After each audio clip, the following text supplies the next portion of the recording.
उस लड़के की खुशी का ठिकाना नहीं था, क्योंकि उसकी प्रेमिका ने शादी के लिए हाँ कर दी थी। वो तैयार वैयार होकर अपना सूट वूट खरीद कर बैग में पैक करता है और अपनी प्रेमिका से मिलने के लिए, उससे शादी करने के लिए कई किलोमीटर दूर का सफ़र कर कर प्रेमिका के पास पहुंच जाता है। प्रेमिका के साथ होटल में पहुंचता है, शादी की बातें कर रहा था। उसके लिए जो पायल वो लेकर पहुंचा था वो उसको दिखा रहा था, बता रहा था कि आज हम लोग शादी करने वाले हैं, मेरी खुशी का कोई ठिकाना नहीं है। लेकिन प्रेमिका के दिमाग में कुछ और चल रहा था। प्रेमिका पहले अपने प्रेमी के गले को कटवाती है खुद खड़े होकर, और उसके बाद उसके शरीर के हिस्से टुकड़े करवा देती है, उसकी अतड़ियाँ बाहर निकल आती हैं और फिर लाश को ठिकाने लगा दिया जाता है। लेकिन सवाल ये कि वो जिस प्रेमी के साथ 3 सालों से थी, जिसके साथ वो आज शादी करने वाली थी, प्रेमी सूट वूट लेकर उसके पास पहुंचा था, फिर उसने अपने ही प्रेमी को क्यों मरवा दिया, उसकी आंखें बाहर क्यों निकलवा दी, वो भी अपने परिवार के साथ मिलकर। आखिर ऐसी वजह क्या आ गई? जब इस घटना को आप शुरू से जानेंगे तो आपके पैरों तले ज़मीन खिसक जाएगी। और जो लड़का मरा है, हैरत की बात ये देखिए कि मरने से पहले, अपनी प्रेमिका के पास जाने से पहले वो बोल रहा था कि तुम सच में उससे शादी कर लोगी, मुझे यकीन नहीं हो रहा है और मैं अपनी तैयारी वैयारी कर कर आ रहा हूँ, लेकिन मुझे ऐसा क्यों लग रहा है कि तुम मुझे मार दोगी। लेकिन वो पहुँचता है और उसकी बात सच हो जाती है। लेकिन ये घटना कहाँ की है, पूरी कहानी क्या है, इसको सुनकर आप दांतों तले उंगलियां दबा लेंगे। तो चलते हैं। तो दोस्तों, मेरा नाम माज है। उम्मीद है कि आप सब अच्छे होंगे, सुरक्षित होंगे, और जिन लोगों ने कमेंट्स किए थे उनके कमेंट्स का मैंने जवाब दे दिया है। लेकिन अब जो जाकर नीचे कमेंट करेगा, फिर वीडियो के आखिर में, इस वीडियो में या अगली वीडियो में मैं उनके कमेंट्स को पढ़ूंगा, या फिर आपका कोई सवाल हो। और मेरा सवाल आप लोगों से आज का ये है कि सबसे ज़्यादा क्राइम कहाँ पर होते हैं? बिहार में होते हैं, उत्तर प्रदेश में होते हैं, मध्य प्रदेश में, उत्तराखंड, मतलब किस जगह पर सबसे ज़्यादा क्राइम होते हैं हमारे देश के अंदर? और क्राइम कौन से वाले ज़्यादा होते हैं, रेप के या मर्डर के?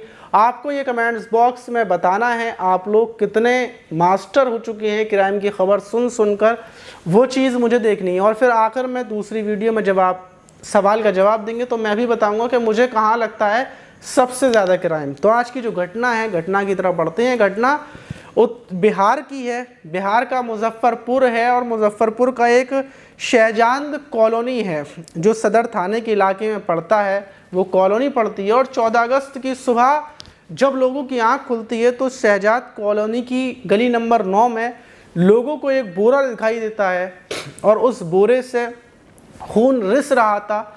देखकर साफ लग रहा था कि इसके अंदर कटा हुआ मांस वगैरह कुछ होगा, लेकिन लोगों को यकीन नहीं था कि गली के अंदर भला लाश कैसे आ सकती है, किसी इंसान की बॉडी कैसे हो सकती है। फ़ौरन जो सदर थाना पुलिस को सूचना दी जाती है, पुलिस सुबह सुबह पहुंच जाती है। पूरी गली में भीड़ थी, हर कोई जानना चाहता था कि आखिर इस बोरे के अंदर क्या है।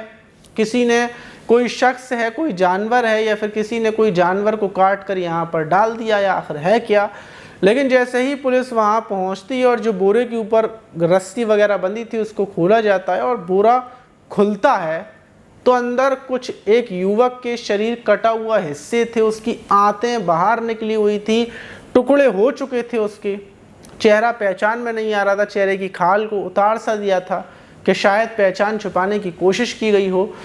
पुलिस देखने के बाद मानो उस पूरे इलाके में खलबली मच जाती है, क्योंकि इतना भरा पूरा इलाका, लोगों के बीच में फैमिली रहती है, पूरा हर कोई रहता है, और उस गली के अंदर मतलब एक युवक की बॉडी। तो जाहिर सी बात थी कि आसपास इलाके का ही कोई होगा, और आसपास इलाके के किसी युवक की हत्या की गई है। जिस युवक की बॉडी थी उसको देखकर लग रहा था कि उसकी उम्र लगभग 25 साल हो गई।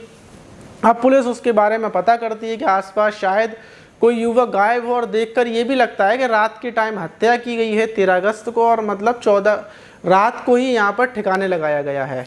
पुलिस चारों तरफ सबसे पहले सीसीटीवी कैमरास को चेक करती है, उस इलाके में जो जो फ़ोन एक्टिव थे उनके बारे में पता करती है। लेकिन उसी बीच जो इलाका था, जो कॉलोनी थी, वहाँ पर एक कैमरा लगा हुआ था, और कैमरे में देखती है कि 2 लोग एक साइकिल पर इस बोरे को रख कर ला रहे हैं। साइकिल को बराबर रात के 2 बजे के टाइम लेकर आते हैं, जाते हुए दिखते हैं। अब जाहिर सी बात है कि बोरा यही है, और साइकिल पर लेकर आए हैं। फ़ौरन उनकी जो रिकॉर्डिंग थी वो निकाली जाती है और आसपास मोहल्ले में दिखाना शुरू की जाती है। मुखबिर से पूछा जाता है कि आखिर पता करो कि ये कौन है। ज़्यादा पुलिस को छानबीन नहीं करनी पड़ती और पुलिस को पता चलता है कि जो इसमें युवक दिखाई दे रहा है तो इसका नाम रविंदर है और यहीं पर पास में ही रहता है, किराए के एक मकान में रहता है।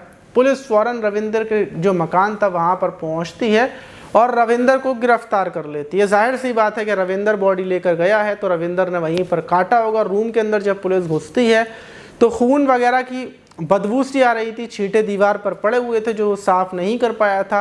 रविंदर और एक युवक और था, उसको भी गिरफ्तार कर लिया जाता है। रविंदर से पूछताछ की जाती है कि तुमने जिस बॉडी को वहाँ पर ठिकाने लगाया वो बॉडी किसकी है, तुमने कत्ल किसका किया और इस कत्ल में कौन कौन शामिल था, ये पूरी बात बताओ। बताता है कि ये कत्ल मैंने नहीं किया और मैं तो उस लड़के को जानता तक नहीं हूँ। मेरी जो आंटी की लड़की है वही इस युवक को लेकर आई थी और उसने अपने पिता, अपने सगे भाई और अपने बहनोई के साथ मिलकर मेरे कमरे पर कत्ल किया है। पुलिस ये सुनते ही फ़ौरन जो उसकी आंटी की लड़की थी उसको, उसके पिता को, उसके सगे भाई को, सबको गिरफ्तार कर लेती है और जो लड़की थी उससे पूछताछ की जाती है कि तुम किस लड़के को लेकर आई थी, ये कौन लड़का है और कत्ल क्यों किया। अब जब उस लड़की से पूछताछ की जाती है तो लड़की की उम्र लगभग 22 से 23 साल थी। वो बताती है कि मैं यही मुजफ्फरपुर की रहने वाली हूँ और जो लड़का है जिसका नाम जयप्रकाश है वो भी मुजफ्फरपुर का रहने वाला है और जो मैं उसकी रिश्ते में मेरी बहन की ननद लगती हूँ और 3 साल पहले हमारी शादी के प्रोग्राम में मुलाकात हुई थी। वहीं से हम दोनों की प्रेम कहानी की शुरुआत हुई थी। दोनों एक दूसरे को चाहने लगे थे, बातचीत होती थी, सब कुछ ठीक ठाक चल रहा था। लेकिन वो लड़का मुझे पसंद नहीं था और दूसरी बात, मुझे पढ़ाई करनी थी। इस वजह से मैं कुछ महीनों पहले ही जो BPA-SC की पढ़ाई करने के लिए पटना चली जाती हूँ। वहाँ पर जाकर पढ़ाई लिखाई करने लगती हूँ क्योंकि मुझे ज़िंदगी में कुछ करना था और वो यही मुजफ्फरपुर में रहता था। लेकिन उसके बाद उसके बड़े भाई उसकी गोवा में बिजली मैकेनिक जो मिस्त्री होता है वहाँ पर नौकरी लगवा देते हैं और वो गोवा चला जाता है। मैं पटना में पढ़ाई कर रही थी। दोनों के अलग अलग होने के बाद हम लोगों के बीच में दूरियां हो जाती हैं और मैं भी उससे बातचीत नहीं करना चाहती थी, लेकिन वो मुझसे बातचीत करने की ज़िद करता था। मैंने उससे बातचीत करना बिल्कुल ख़त्म कर दी थी, लेकिन वो बातचीत करने के लिए मुझे टॉर्चर करने लगा था। और उसके पास हम लोग जब होटल में गए थे तो मेरे साथ में उसके फ़ोटोज़ थे, वीडियोज़ थे और उन्हीं फ़ोटो वीडियो को लेकर मुझे ब्लैकमेल करता है कि अगर मैं बात नहीं करूँगी तो वो उन फ़ोटोज़ को चारों तरफ वायरल कर देगा। इस वजह से मैं उससे डर डर कर बातचीत करती थी। लेकिन एक दिन मैं पूरे तरीके से, आज से 1 महीने पहले ही मैं पूरे तरीके से बातचीत ख़त्म कर देती हूँ और फिर वो क्योंकि वो मेरा रिश्तेदार था इसलिए सबके नंबर उसके पास थे, तो वो सब लोगों को मेरे साथ के फ़ोटो सेंड कर देता है, वो भी आपत्तिजनक हालत में। ये बात जब मेरे परिवार को पता चलती है तो सब आग बबूले थे, मैं भी अंदर से आग बबूली थी। मैं चाहती थी कि जयप्रकाश से बदला लूँ कि इसने मेरे साथ की वीडियो और फ़ोटोज़ को चारों तरफ भेज दिया। जो भी मैं इसके साथ घूमी फिरी थी इस गुस्से में मैं थी और इसी को बदला लेने के लिए मैं जयप्रकाश से अभी कुछ दिन पहले ही बोलती हूँ कि तुम मुझसे बात करना चाहते हो। और जो जयप्रकाश मेरे ऊपर शादी का भी दबाव बना रहा था तो मैं अचानक से इससे बोलती हूँ कि ठीक है, मैं तुमसे शादी को तैयार हूँ, हम लोग कोर्ट मैरिज कर लेंगे, तुम बताओ कब आओगे। जब ये सुनता है जयप्रकाश तो ये हैरान हो जाता है। ये बोलता है कि नहीं, तुम मुझे मार दोगी, हो सकता है तुम ख़त्म कर दो। लेकिन मैं इसको मनाती हूँ, बोलती हूँ कि मैं तुम्हें नहीं मारूंगी, ना अपने परिवार से पिटवाऊंगी, मैं भी तुमसे सच्चा प्यार करती हूँ, मैं जानती हूँ तुम भी मुझसे प्यार करते हो। जयप्रकाश तैयार हो जाता है, मान जाता है और 13 अगस्त को ये सूट वूट सारी चीज़ें पैक कर गोवा से रवाना होता है, सीधा मुजफ्फरपुर आता है। जैसे ही ये आता है तो मैं इसको एक होटल में लेकर पहुँचती हूँ, वहाँ पर इसको खाना वाना खिलाती हूँ, इसके साथ थोड़ा प्यार करती हूँ क्योंकि आखिरी बार था। मुझे पता था कि आज मैं इसको ख़त्म कर दूँगी क्योंकि ये बेचारा, इसने मुझे इतना सताया। तो मैंने अपने परिवार को पहले ही बता दिया था कि जयप्रकाश 13 अगस्त को आ रहा है और 13 अगस्त को हम उससे बदला लेंगे, क्योंकि अगर हम उसको छोड़ देंगे तो वो मेरी वीडियो को पूरी दुनिया में वायरल कर देगा। इससे बचने का सिर्फ यही रास्ता है। मेरा परिवार तैयार था और होटल में मैं उसके साथ थोड़े बहुत पल अच्छे गुजारती हूँ और फिर मैं बाथरूम में जाकर अपने परिवार को फ़ोन करती हूँ, बोलती हूँ कि अब मैं जयप्रकाश को यहाँ से लेकर निकल रही हूँ और जयप्रकाश को मैं जो बुरहानपुर के इलाके में लेकर पहुँचती हूँ जहाँ पर रविंदर रहता है और वहीं उसके रूम पर लेकर पहुँच रही हूँ, आप लोग भी आ जाना। ये रात के 9 बजे के टाइम पर जयप्रकाश को अपने ममेरे भाई रविंदर के रूम पर लेकर पहुंचती है, वहाँ पर बातचीत करती है, नाश्ता कराती है।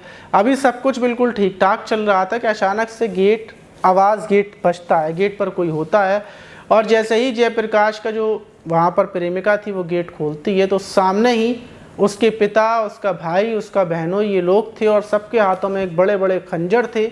जयप्रकाश समझ चुका था कि उसकी पूरे तरीके से फील्डिंग लग चुकी है, अब उसका बचना असंभव है।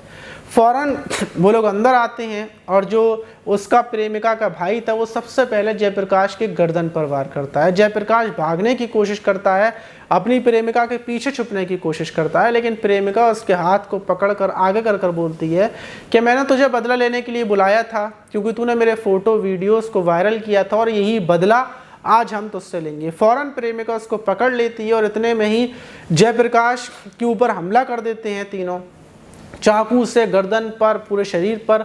उसके पेट में जब चाकू घुसाया जाता है तो प्रेमिका बताती है कि मेरी आंखों के सामने ही जयप्रकाश की अतड़ियाँ आते बाहर निकल आती हैं, लेकिन हमारे अंदर गुस्सा आता, हम लोग उसके ऊपर हमले करते हैं, उसको ख़त्म कर देते हैं। उसके शरीर के चेहरे को बिगाड़ दिया जाता है कि कोई शिनाख्त ना हो सके, और फिर बोरे में रखकर 100 मीटर दूर जो कॉलोनी है वहाँ पर ले जाकर रात के टाइम ही इसकी लाश को ठिकाने लगा दिया जाता है। सब लोग वापस आ जाते हैं और जो उसका फ़ोन था उसके फ़ोन को तोड़ देते हैं, क्योंकि उसके फ़ोन में ही सारे फ़ोटो वीडियोस थे।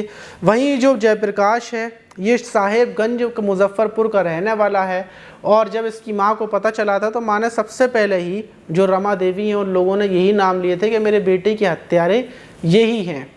वहीं पुलिस ने सबको उठाकर जेल भेज दिया, लेकिन कितनी हैरत की बात है कि सिर्फ फ़ोटो वीडियोस को वायरल करने का बदला इतना ख़तरनाक लिया क्या, जो उसकी पूरी शरीर के टुकड़े टुकड़े कर डाले। और दूसरी बात, वो जो प्रेमिका थी वो ये भी बताती है, ये भी पता चलता है कि जब वो बीमार थी उसका इलाज चल रहा था हज़ारों रुपए का, तो ये जो जयप्रकाश था इसने हज़ारों लाखों रुपए खर्च कर दिए थे अपनी प्रेमिका के इलाज में।